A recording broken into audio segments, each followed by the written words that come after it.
Isang masayang pagbati na may ngiti sa aking mga labi.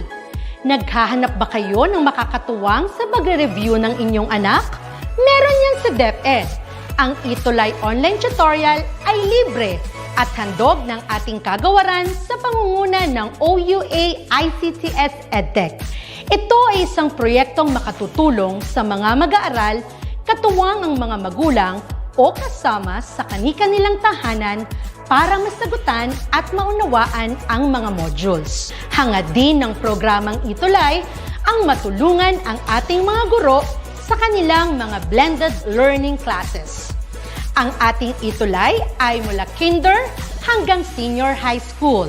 Bukod sa academics, meron din tayong mga special programs gaya ng All is Wellness, Reading and Math Remediation, Storytelling, Mommy Tech Talks, Classes sa Gramatika, Speech Class, Financial Literacy, at marami pang iba. Pinalawig din ng ETUlay ang ating Alive program para sa mga mag-aaral mula grade 1 hanggang grade 3. Gayun din ay mayroon tayong ALS program at SPED tutorials na makasisigurong makakamit ng lahat ang inclusive education. May SPED hotline na rin para sa inyong mga katanungan patungkol sa special education.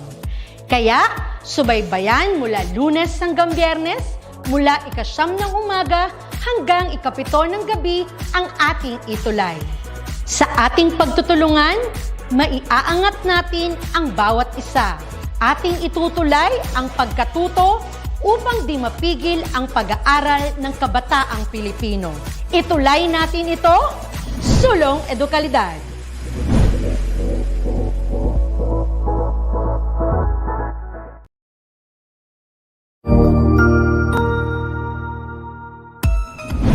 Mabuhay! Good day to all! I am your tutor Madge. Welcome to ETUlay, a free online tutorial, an initiative of the Department of Education, Information and Communications Technology Service, Educational Technology Unit, ICTS EdTech. This program is aimed at helping and assisting learners from kindergarten, senior high school, ALS, Alive, and SPED learners. Aside from answering the modules, the ETUlay is offering programs which you will surely look forward to. Together with our parents and teachers, the ETUlay will bridge the gaps where difficulty and ease meet in learning new knowledge and skills. So, let us prepare our modules, pen and paper. Ready your mind to see and hear worthwhile and interesting lessons. Let us now study and learn, together with our volunteer online tutors. Tara na!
Go ahead na daw, Tutor Tina. Nakamute ka? Tutor Tina, nakamute ka po.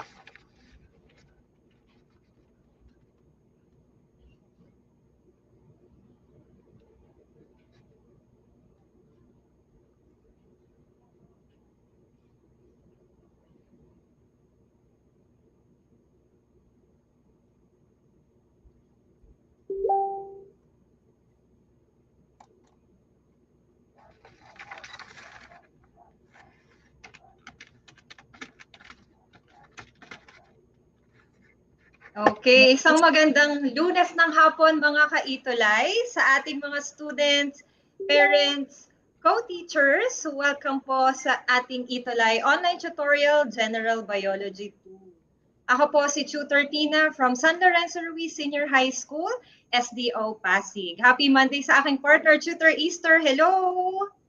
Magandang hapon din, Tutor Tina. Magandang hapon din, mga ka-ETUlay. Ako po si Tutor Easter ng Horacio de la Costa High School from SDO Caloocan. Tutor Tina, ready na yata ang ating mga BioStar students? Yes, today is March 14, 2022. Nasa week 5 na po tayo ng ating aralin. And for this week, pag-uusapan natin ang basic taxonomy. Okay, so before we start, Tutor Easter, ating usual reminder muna, no, sa ating mga BioStar students. So please prepare your pen and paper para sa mga new concepts na i-discuss natin for this afternoon. Also, prepare the gadgets and dapat ready ang ating sariling makinig at matuto this afternoon. Okay, Tutor Easter? Okay, ready na ang ating mga BioStar students talaga for our attendance check. Just write your name, grade and section, school and location, name of teacher to the chat box, and please share our live stream today and please be respectful with your comments. Okay, shout out yun ang inyong mga teacher, ang school, and then share the live stream, ating FB Live. Okay, so yan, so nagpapasalamat kami last week, Tutor Easter, padami talaga yung mga viewers natin, no? Okay, so para sa ating week 4, we have the first set of BioStar students. We have Joanna Del Rosario, Jimwell Enriquez, Russell Andujar, Ainsley Rustia, Kier Cantero, Elena Remozora, and then we also have Aliyah Venas, Carl Morillo, Mary Anting, Ayla Golicinda, Charmaine Ballesteros, Nicole Villamor, and then we also have Charles Rosal, Marco Mangubat, Christopher Pilapil, Noreen Agustin, Jamse Reyno, and Drew Quezon. Okay, para naman sa school, Tutor Easter. Wow, talaga naman, Tutor Easter, ang dami rin natin mga bioactive teacher at bioactive partner institution. So, sino po ba yung mga yon? From Novaliches High School, Ma'am Janet Tamse. From Horacio de la Costa Senior High School, yours truly. Yan. And from Lorenzo S. Sarmiento Senior National High School, Ma'am Noraida A. Sally.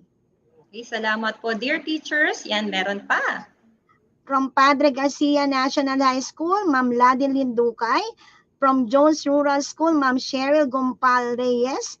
And from Daniel R. Aguinaldo National High School, Ma'am Jen Melendres Pepito. Okay, meron pa, Tutor Easter. Meron pa, di ba? Dami natin. Dami. Institution talaga. So, from Marawi Integrated National High School, Sir Jerwin A. Gutierrez. From Godofredo Reyes Senior National High School, Ma'am Maria Bernadette R. Corsado. From San Mariano National High School, Mr. Noli L. Balbin. Okay. Congratulations po sa ating mga BioStar students of the week, and then thank you so much po sa ating mga partner schools. Okay, so Yes. Tutor Easter, let's go now to our recap.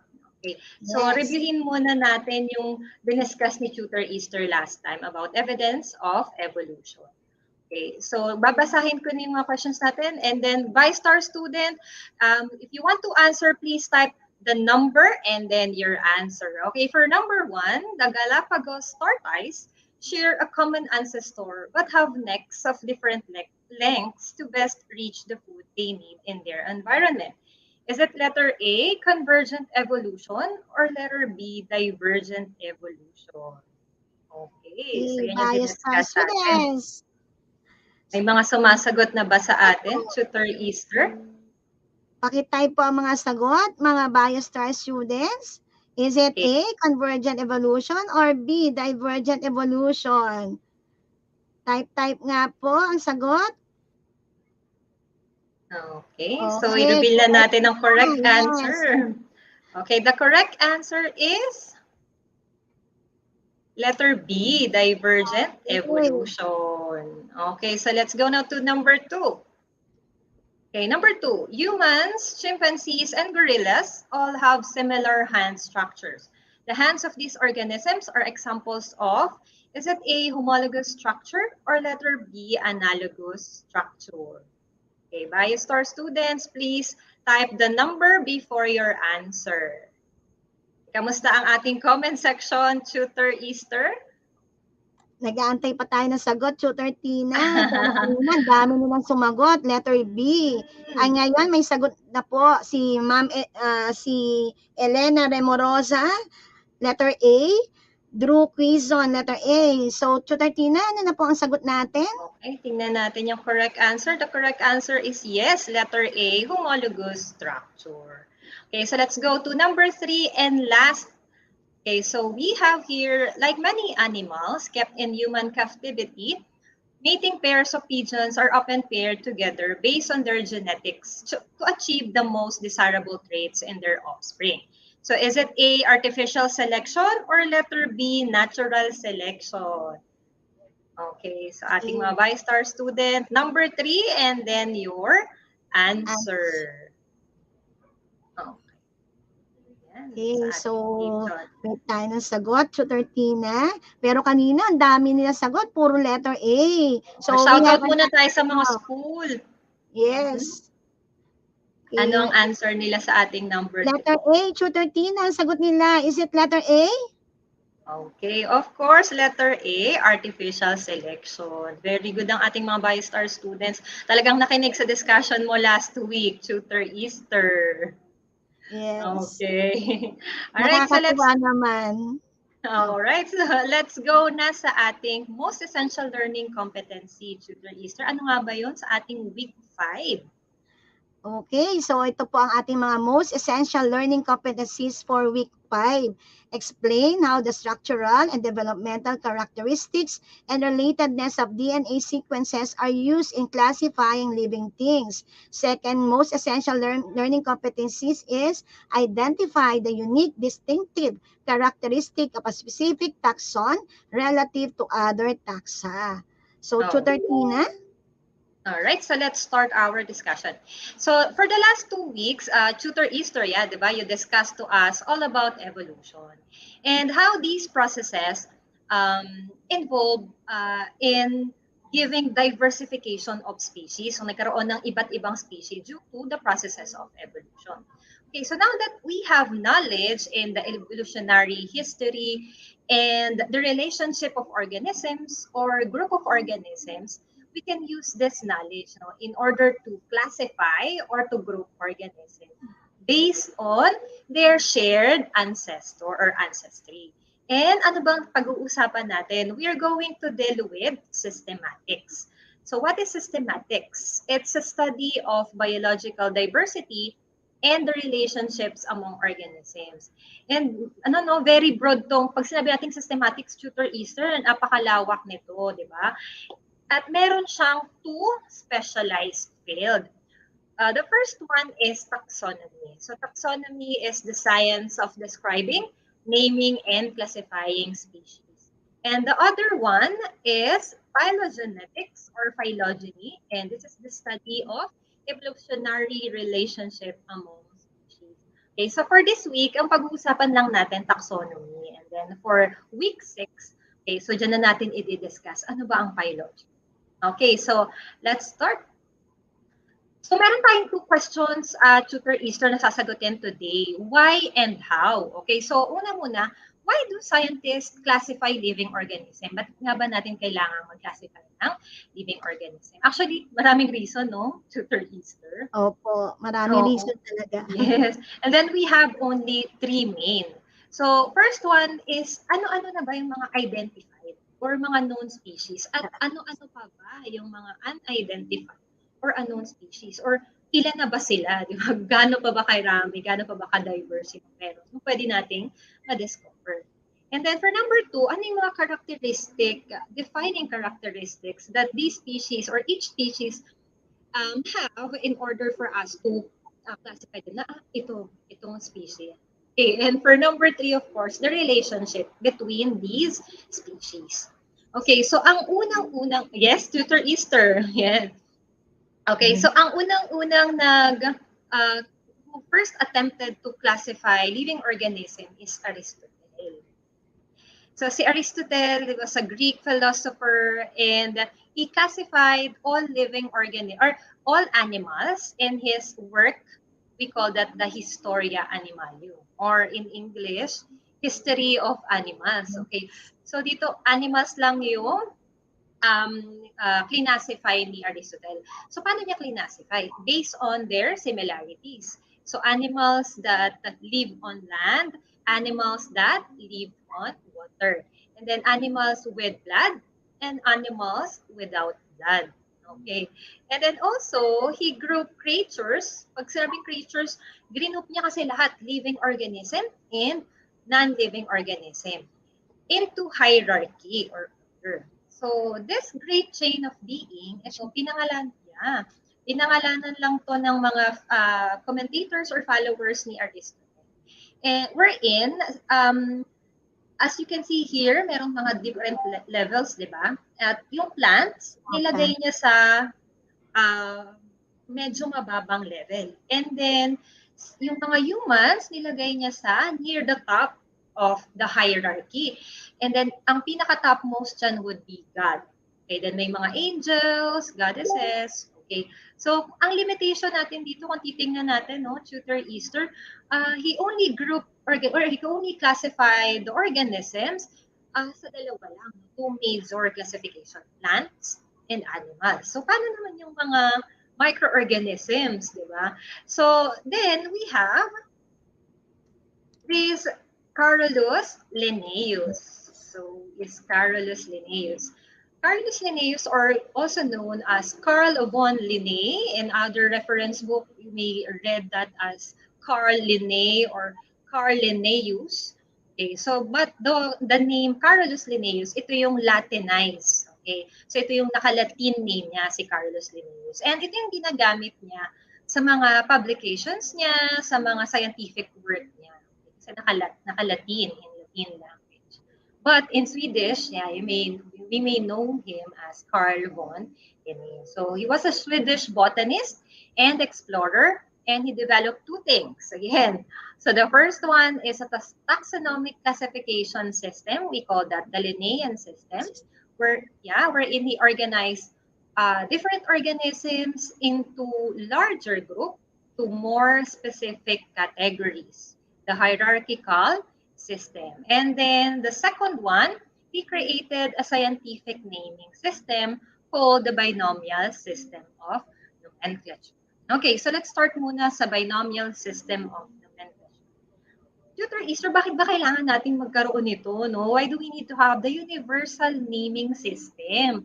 Pwede naman natin tawagin sa common name. Dami naman natin common names. Diba?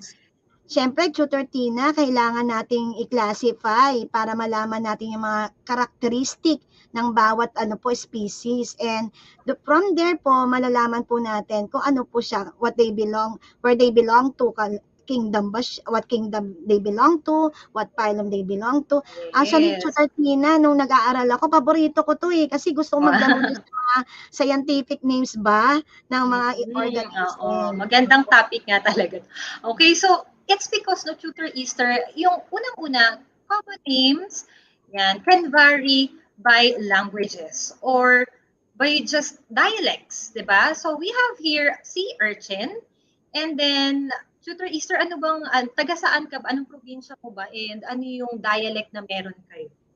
At ako ay from two province, so Tagalog kasi taga Laguna yung mother ancestor ko. Pero yung father ancestor ko ay Bicolano. So Bicol, from Bicol. So dun sa Tagalog na si Orchan natin, Salungo. Pero sa Bicol ay Santol-Santolan kasi mukha siyang parang santol, di ba? So Okay. kaya ang tawag nila kadalasan minsan ay ano po, Santol-Santolan.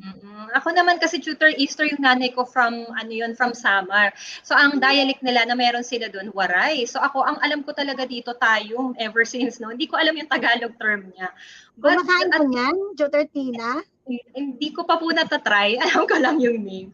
But in Cebuano, we call this tuyum. And in Ilocano, we call this maratangtang. So here, no, nasa Pilipinas pa lang tayo, Tutor Easter, but the common names vary na within the country pa lang, di ba? So yun yung isang problema ng common names natin.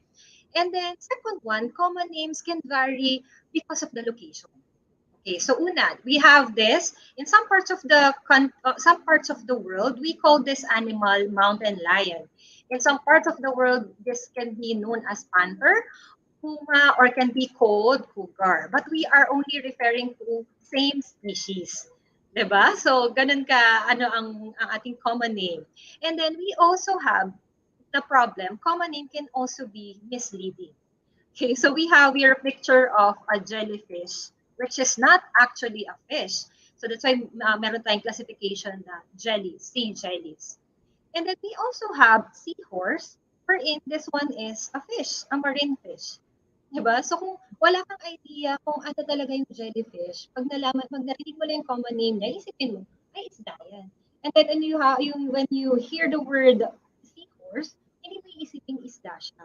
So, ganun ka, misleading si common name. So, that's why we have, si Carlos Linnaeus designed a universal naming system wherein kahit sa lugar ako magpunta, kapag sinabi ko yung scientific name, I'm referring to only one species. Hindi tayo malilito-lito na kung ano-ano. Okay. So, this one is what we call the binomial nomenclature. So, when you say bi, it's a prefix which means two. So, meron siyang two names of naming, nomenclature naming. So, yung two parts na yun contains the genus and the specific epithet. And we have these rules in writing. And alam yan ng dapat ng mga STEM students natin, mga BioStar students natin. So, dapat alam na nila how to properly write scientific. The first one, the name should be in Latin. Okay, wala tayong makikita ditong Korean na scientific name. So doon ma-discover natin siya in Korea or Japanese na scientific name, doon sa Japan siya ma-discover. Or let's say Tagalog or Filipino. No? All names are in Latin. Then the genus of our organism begins with a capital letter and then the rest of it naka-lowercase na siya. And then the entire scientific name should be italicized when it is typewritten and then underlined when handwritten. Okay, so sinasabi ko sa mga student ko kasi yung iba ina-italicize no yung handwritten, yung pagsusulat nila ng scientific name, which is wrong, hindi pwede yan. So kailangan i-underline. So let's say for example, we have here the scientific name of a house cat, Felis catus. So kahit saan ka pa magpunta, that would be the scientific name of a house cat. And then we have the Panthera leo, which is the scientific name of lion. So kahit saan ka pa magpunta, when you say Panthera leo, nagkakaintindihan kayo. Okay, we're referring to lion. Okay, and all taxa must have must have an author when described. So let's say Homo sapiens L stands for Linnaeus, which is the author. So siya yung nakadescribe. Or meron pang isa, no, kapag obvious na or alam na natin yung genus name, we can just write the capital letter and then the, let's say dito, Homo sapiens. So we can just write it as H sapiens. Okay. All right. So this one ay meron tayong different international nomenclature codes based on living organism. So for the algae, fungi, and plants, we have the International Code of Botanical Nomenclature. So sila yung nagbahala dyan in naming algae, fungi, and plants. But in naming animals, we have International Code of Zoological Nomenclature. For bacteria, we have the International Code of Nomenclature Bacteria. And for viruses, we have International Committee on Taxonomy of Viruses. So sila ang bahala dyan. That's universal. Okay. So, let's go now to how, tutor Easter. Nasagot na natin yung why, di ba? So, paano ba tayo, or how do we classify, how do scientists classify living organisms?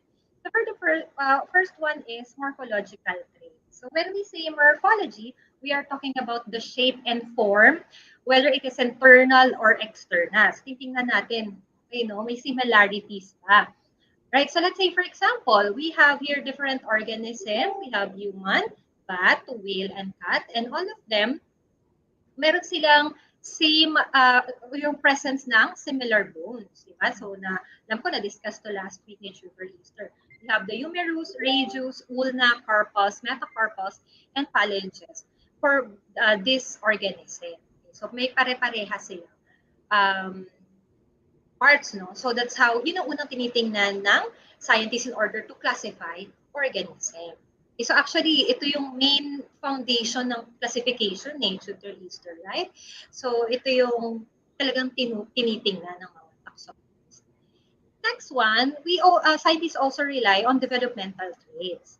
So here, meron mga organisms na in their adulthood, they look very different. Magkakaiba talaga sila, di ba? But if you check their embryonic development, there are certain phases or stages sa embryonic development nila na magkakatulad sila. And then we can say na, they are related to one another. Pwede natin silang i-classify because during their embryonic development, meron silang certain stage na they look similar. So let's say, for example, we have here fish, salamander, tortoise, chicken, and human. So as you can see, human, we have also tail during our early embryonic development. And then, okay, same with the other organisms. And then for the last one, third one is the genetic trait. So as we can, ang alam natin sa genetics, the presence of yung arrangement, yung sequence talaga ng DNA. And And ayan yung pinakita ni Tutor Easter last time, wherein the similarities of human DNA and protein sequences to other animals. So, as I mentioned earlier, yung morphological traits yung main na tinitingnan. But this one, si genetic traits, siya talagang makakapagbigay ng exact relationship. But this should go hand in hand. Dapat kung ano yung nakikita natin sa morphological traits, will go then magiging similar din in the genetic traits. Okay. So let's go now to the second na dinevelop or create ni Carlos Linneo. So we are done with binomial nomenclature already. Let's go to taxonomic hierarchy. So in taxonomic hierarchy, he developed this classification with 8 levels. And these are the larger domain. Next would be kingdom, phylum, class, order, family, genus, then species. And para ko, sa akin, Tutor Easter, no, para matandaan ko to, I use a mnemonic. This one, dear King Philip came over from grade Spain. Okay, so sa ating mga BioStar student, kayo kung gusto nyo mag-devise ng sarili nyong mnemonics para matandaan nyo yung sequence nitong hierarchy. Yan, no, kung anong mas easier sa inyo, pwede nyo gamitin. Pero sa akin, napaka-effective dito, Tutor Easter. No? Like ko lang siyang ginagamit din. Alam ko na yung pagkakasunod or sequence ng hierarchy. Okay, actually, so Tutor Easter, Tutor Tina, kapag meron kang mnemonics, ay madali mo na matatandaan yung kingdom, yung pagkakasunod. At lagi yung tinatanong kapag mag-exam ka. Yes. Sa mga entrance exam, mga quiz B, laging kinawawala. Kaya lagi ko yung ina-emphasize sa aking mga students. Okay, so in each level po no ng ating taxonomic hierarchy, we call that a taxon. Okay, so the whole, yung lahat ng level, we call that the taxa in their plural form. But in each taxon, we describe this as, we describe set of organisms, and then they are grouped based on their similarities. Anong ibig sabihin mo dyan, Tutor Tina, na naka-group, no? Dinidescribe mo yung certain characteristic ng organism, no?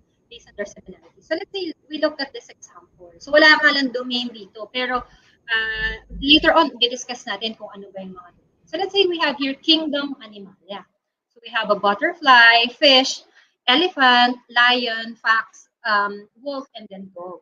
So all of those are animals. That's why kingdom Animalia. Then when we go down, we have the phylum Chordata. Aalisin na natin ngayon si butterfly kasi when we say phylum Chordata, may backbone. So wala naman ganon si butterfly. Then when we go down, we have the class Mammalia, and aalisin na natin si fish kasi siya lang yung hindi mammals in this group. Then when we go down to order Carnivora, we will remove elephant because siya lang yung hindi carnivore. Okay. Then we have the family Canidae. We have the genus Canis, and then the specific species, we have the Familiaris. Okay. So let's say, for example, na para sa ating humans, domain Eukarya, kingdom Animalia. We have the phylum Chordata, class Mammalia, order Primate, family Hominidae, genus Homo, and species Sapiens. So that's why meron tayo scientific name of Homo sapiens. Okay, so yan. Okay, so let's go now to the domains. Okay, so the domains, the domain is the largest classification in the taxonomic hierarchy. And we have 3, right, Tutor Easter? Okay, so we have the domain Eukarya, we have the domain Archaea, and then we have the domain Bacteria. Okay, so let's go now to, then domains can be broken down into smaller categories. We have kingdom. Okay, so meron tayong 6 kingdoms. The Archaeobacteria, Eubacteria, Protista, Fungi, Plantae, and the animal. So, bigyan na, i-describe natin itong mga kingdom na meron. Okay, so for the first one, kingdom Archaea, the word Archaea means archaic. So ito yung mga microorganisms that are ancient, okay, ancient bacteria. So they are prokaryotes, meaning they don't have nucleus. So that's why, ito kasing mga microorganisms na to, they were discovered first, bago pa nila ma-discover yung organelle na nucleus. And wala din silang mga membrane-bound organelles. So all of our kingdom Archaea are unicellular, and they don't have peptidoglycan on their cell wall. And most of them are extremophiles. And so when we say extremophiles, they love extreme environment, Tutor Easter, no? So we have the halophiles, meaning gusto nila yung extreme salt condition or salt concentration. The halobacteria, example natin siya. We also have methanogens, or yung mga nagpro-produce ng mga iba't ibang chemicals. Okay, ayan, methane. So, methanopyrus, candleri. Okay, ng ating example. Then we have also thermophiles, yung extreme temperature, high temperature, pwede pa rin silang mabuhay dyan. So, we have thermoplasma acidophilum. Okay, so some of these organisms in our Archaea are said to be autotrophs, meaning they can produce their own food, but some of them are heterotrophs, or nagre-rely sila sa ibang organism for their food. So let's go now to Eubacteria. So the prefix Eu means true. So this one, this one is true bacteria, and also include the blue-green algae or the cyanobacteria. So ito yung mga organisms that we cannot see using our naked eyes, no, Tutor Easter. So, kailangan talaga natin ng microscope. So they are all unicellular, but some form colonies and filaments. So kapag colonies na sila or filaments na sila, yan, nagkukumpul-kumpul na sila, dumadami na sila. Millions of this Eubacteria. And unlike the Archaeobacteria, we have the cells of this one, or the cell wall contains peptidoglycan. So they survive almost anywhere sa flora ng katawan natin, and also they also give diseases sa atin, di ba, Tutor Easter? Yes. So ito yung mga example natin sa picture. We have cocci. When you say cocci, circular bacteria, circular shaped bacteria. We have bacilli or rod-shaped bacteria, yung lactobacillus natin, di ba? Example ng cocci natin, yung streptococcus. So pag titingnan natin siya under microscope, it's a chain of circular bacteria. Then lactobacillus, bacilli, rod-shaped siya. and then yung nasa Yakult, di ba? And then Yes. we have the spirilla, or as you can see, spiral siya. Example natin dyan yung leptospirosis, di ba? Na bacteria na nakukuha natin sa mga blood, sa mga ng rats. Okay, so most of them are autotrophs, and it could be also heterotrophs or chemoautotrophs. Okay, and then we have the kingdom protista. So ito yung mga living organisms natin, Tutor Easter, na hindi nag-fall or nag-fail na makuha yung criteria ng plant, animal, and fungus. So they are just like plant-like, animal-like, and fungus-like organisms. And this one, they are now eukaryote, meaning meron na silang presence of nucleus and membrane-bound organelle. So mostly, they are unicellular. Meron din nagpo-form ng colonies, and then meron din multicellular. Okay. So they're also can be found mostly in water or aquatic. So some of them are autotrophs and some of them are also heterotrophs. So ito yung mga example natin ng kingdom protista. We have euglena, we also have amoeba, and we have paramecium. Ating kingdom protista. Okay, so we have also kingdom fungi. So this one are all eukaryotes, and most of the organism natin dito na Tutor Easter sa kingdom fungi are multicellular. Very few lang yung unicellular, specifically the yeast. Okay, mamaya i-discuss natin ano bang function ni yeast sa atin. Okay, so they are all heterotrophs, meaning this fungi rely mostly on other organisms for their food. And then they form spores for reproduction. Naalala ko ito yung master's thesis. The bachelor's thesis ko, Tutor Easter. So, nag-aral talaga kami ng mga fungi. How they develop through spores. Okay, their cell wall contains chitin. It's a polysaccharide. Ayan, so na-discuss yan previously sa ating general biology 1. So breaks down organic materials, and napaka-useful ng mga fungi. It provides drugs. Kung naalala natin, Tutor Easter, yung na-discover ni Alexander Fleming, yung penicillin, na can actually a good antibiotic, di ba?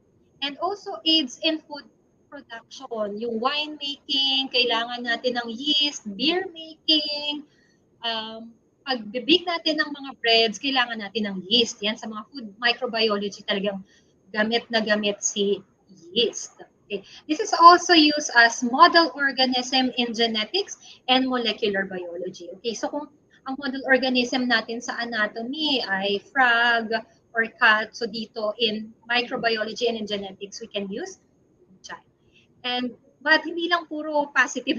This can also cause animal diseases and also plant diseases ang ating mga fungi. So meron tayong rhizopus, neurospora, agaricus, which is yung mushroom, di ba? And fusarium. So we have now our kingdom plantae. Ito. So most of this, yan, okay. Lahat to are eukaryotes, meaning they have the nucleus and membrane-bound organelles. They are all multicellular, and of course, they can make their own food through the process of photosynthesis na diniscuss ni Tutor Wendy and Tutor Eric sa atin ng general biology. So they have this distinct cell wall sa kanilang, distinct cell wall in their cell. Na absent yan sa ating mga animals. And they also have this chlorophyll, a green pigment that is used in the process of photosynthesis. And we can divide the kingdom plantae into two major groups. We have the bryophytes, wherein they are the non-vascular, meaning wala silang xylem and phloem. And then we have the tracheophytes, which are vascular. Okay, so isang kingdom na lang, we have the kingdom Animalia. Okay, so all of this includes us, no? So this one are all eukaryotes, multicellular, meaning we have a lot of cells. We are all heterotrophs. We rely on other organisms for our food. We cannot make our own food. We are considered also as consumer. And the biggest kingdom in the living world. And then we have two major groups. We have the vertebrates and invertebrates. So as you can see here in the picture, then we have the mammals, fishes, fish, And then we have birds, we have reptiles, amphibians, and then we also have the invertebrates. There you go. So ito ang ating summary for today's lesson. We have the three domain, bacteria, archaea, and eukarya. And then we have 6 kingdoms, tutor Easter, no? The eubacteria, archaea bacteria, protista, fungi, plantae, and animalia. Okay. So ayan. Sana may natutunan ang ating mga BioStar student. Okay, so kanina sa aking discussion, no, tutor Easter, yung may mga nabanggit tayo, no.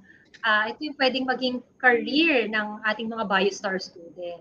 So we have zoologists. Okay, when you say zoologist, this study or specialize in animals. So pwede yung aralin yung behavior nila, not only the reproduction, behavior, and then you can also specialize anong particular animal lang ang gusto mong aralin.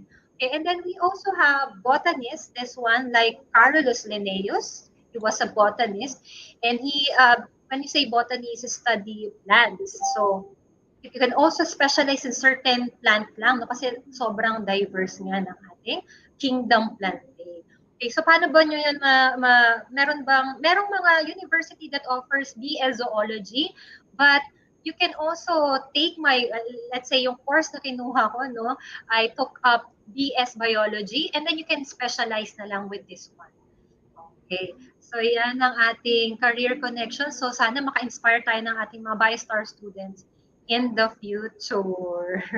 Yes, Okay. makaka-inspire tayo, Tutor Tina, ng mga BioStar students, katulad ng mga kinuha mong kurso na major in biology. So, what's on your mind? Ano na po ba ang ating output for the week, Tutor Tina, mga BioStar students? Ito po ang ating output. Explore your community. Choose 2 plants and 2 animals and take photos of them. Create a flowchart showing their taxonomic classification. Note, please make sure to always observe health and safety protocols. Send your answers on our Facebook page, ETUlay Gen Bio 2 with Tutor Easter and Tutor Tina until March 18, 2022. Okay, so Tutor Tina, sino naman ang ating mga BioStar, mahusay output of the week? Okay, so before that, no, make sure lang natin kahit naka-alert level 1 na tayo, BioStar students, make sure to observe pa rin health and safety protocols. And don't forget, beat the deadline. Okay, diba? So before natin i-present yung mahusay output of the week, Tutor Easter, let's have the knowledge check first. Yes, opo. Sige po, Tutor Tina. Okay, so let's have this one. For number 1, the father of modern classification is blank. Okay, is it A, Aristotle, B, Charles Darwin, C, Carolus Linnaeus, or letter D, Jean-Baptiste Lamarck? Okay, BioStar students, please type your answers, type the number, and then your answer. Okay. Okay, Tutor Tina, we have an answer. Letter C. Is it letter C? Okay, let's see. The correct answer is, of course, letter C, Carolus Linnaeus. Ang galing. Okay, let's go to number 2, Tutor Easter. A scientific name contains information about its A, family and species, B, genus and species, C, phylum and order, or letter D, class and family. Yan. Okay, ano na, type na, BioStar students. Number 2, and then the letter of your answer.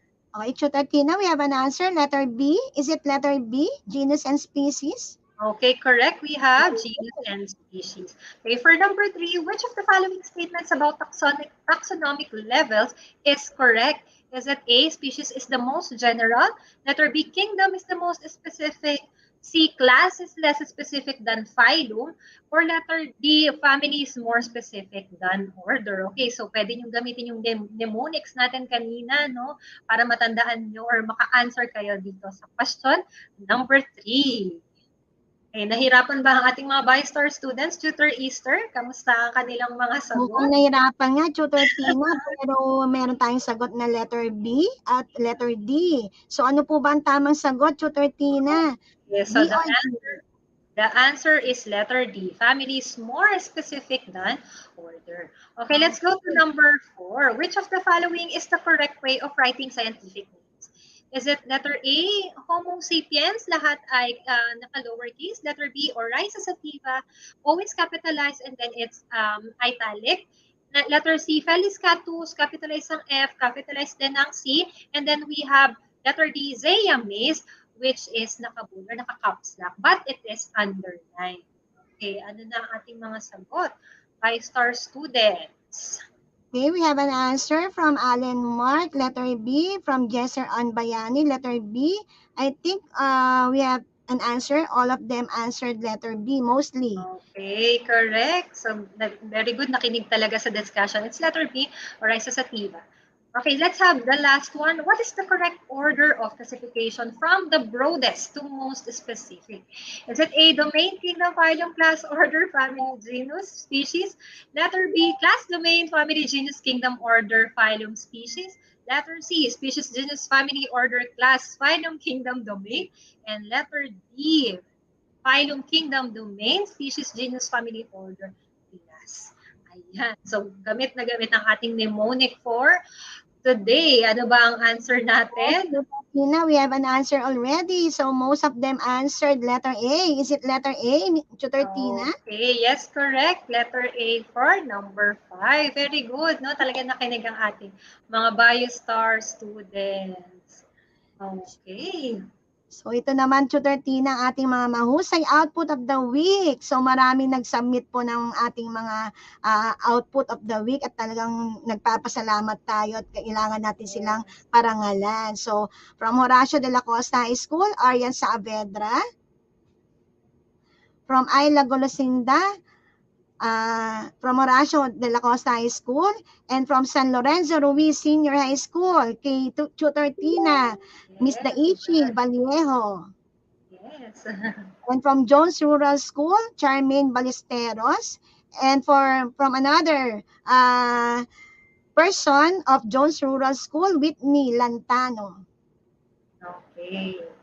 Another one from Jones Rural School, John Wayne Prieto. And from Lorenzo S. Sarmiento Senior National High School, Amar Sali. Okay, ito pa.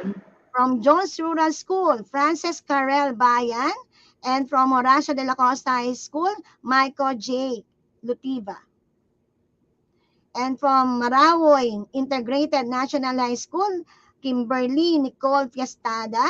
And I think this is a video, right?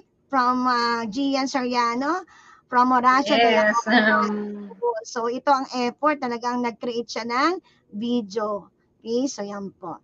And we appreciate all of your mahusay output of the week. So keep on submitting your output for our next sessions. Yes. So these are our references to the Easter books and then our online references. And of course, don't forget also to support other senior high school science and technology subjects. We have physical science, we have empowerment technologies, disaster readiness and risk reduction, and of course, general biology too. Okay. Okay, for our feedback, so you have to scan the URL, the QR code, and type the URL https://tinure.com ETUlay feedback form. So your complaints, your feedback, your comments, suggestions matter to us. Okay, yes. And maraming salamat po. Susunod na po ang Alternative Learning System Lifelong Learning. Okay, so again, this has been Tutor Tina from San Lorenzo Ruiz Senior High School, SDO Pasig. Ako po si Tutor Easter from Horacio de la Costa High School, SDO Caloocan City. Inaanyayahan ulit kayo na manood tuwing Lunes 4:40 to 5:20 p.m. at nag-iiwan ng mga katagang magkakaiba man ang pagbabago o magkakaiba man ang ating mga lahi, ang ating mga kultura at ating mga nasyonal. Kung tayo'y magsasama-sama ay magbubuo tayo ng pagbabago sa mundo. #Bayanihan. Yes. Okay, next time or next week ulit, no, samahan nyo kami Monday, 4:40 to 5:20 p.m. Bye-bye, mga ka-ETUlay. Salamat!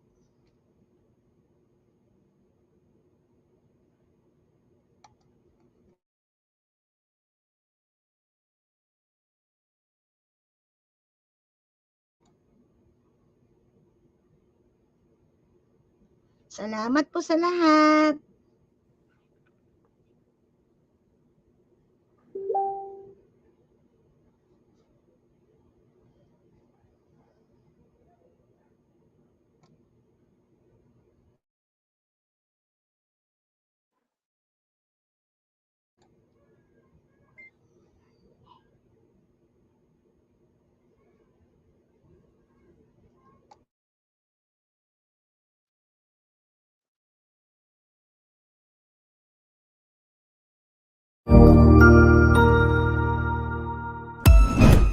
Ang husay naman! Natapos mo ang iyong tutorial session kasama ang iyong mahusay na ETUlay tutor. May bago ka bang natutuhan? I-share na yan gamit ang hashtag #ETUlayLevelUp. Huwag aalis ha, dahil may susunod pang programa na pwede mo ring panoorin at salihan. Dahil naghihintay na ang iyong mga tutors. Happy learning dito sa ETUlay!